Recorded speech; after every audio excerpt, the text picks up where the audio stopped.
MLA seat కోసం ప్రయత్నించి ఖచ్చితంగా గెలుస్తామని చెప్పినా వాళ్ళు ఎమ్మెల్యేగా గెలవలేరు అనుకున్నటువంటి వాళ్ళకి ఎమ్మెల్సీ అవకాశాలు కల్పించాడు జగన్మోహన్ రెడ్డి. అందులో జంగా కృష్ణమూర్తి కావచ్చు, తర్వాత రఘురాజు కావచ్చు. జంగా కృష్ణమూర్తి మొన్న తెలుగుదేశం పార్టీ సీటు అంటే వైసీపీ ఎమ్మెల్యే సీటు గురజాల నుంచి ఆశించారు, కానీ కాసుకే ఇచ్చినటువంటి కారణంగా అలిగి తెలుగుదేశం పార్టీ వైపుకి వెళ్ళారు. కానీ తెలుగుదేశం పార్టీ ఆయనకు ఆ సీట్ ఇవ్వలేదు, గురజాల మళ్ళీ ఎరపతినేనికే ఇవ్వడంతో దెబ్బతిన్నారు. అయితే ఈలోపుగా ఆయన ఎమ్మెల్సీ పదవి కోల్పోవాల్సి వచ్చింది.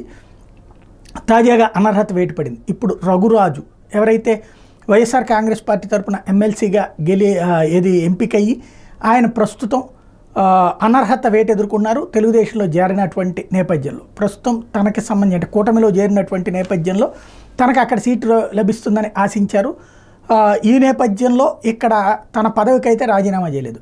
అనర్హత వేటుకు సంబంధించిన నోటీస్ ఇస్తే ఇవాళ గాల్ బ్లాడర్లో స్టోన్స్కి సంబంధించి ఆపరేషన్ చేయించుకుంటున్నటువంటి కారణంగా అనారోగ్య కారణాల వల్ల రాలేనంటూ లేఖ పంపించారు.